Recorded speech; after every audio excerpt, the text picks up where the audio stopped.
Here's how you're going to stop puppy biting before it even starts. Puppy biting is one of the most common stressors for puppy owners, but we can actually get ahead of it and prevent it. So let's talk about it. Number one, the reason that puppies bite is because they think it's what they should do. From the time your puppy is born, they nip at their moms. They get fed, they get groomed. They nip at their siblings to initiate play. They nip during play. So they come to you thinking this is what I do. So from the beginning, we want to retrain that. And instead of biting is what you do, we want to show them what to do instead, what will get our attention instead, what will get us to continue to play with them instead. So praising calm behavior. If you pet them and they don't bite, praise them for that. If they're walking next to you and not chasing your feet, praise them for that. When you play with them, do not stick you would be surprised, do not stick your finger around their mouth. Grab a toy, encourage them to play with the toy, and heavily be praising them as they're playing with you with the toy. With my one-on-one clients, I also like to add a lot of impulse control exercise where we're teaching them things like sitting for attention, teaching them what we want them to do for attention in other ways, so that if we're sitting down, if we're working, if we're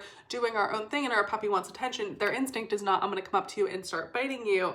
It's, I'm going to come up to you and sit. I'm going to come up to you and do something else we want you to do. Number two, don't give any wiggle room to the biting, meaning when they bite, don't yelp, don't yell. All of that's giving a reaction to it. It's just confusing your puppy. As soon as they bite, stand up, walk away.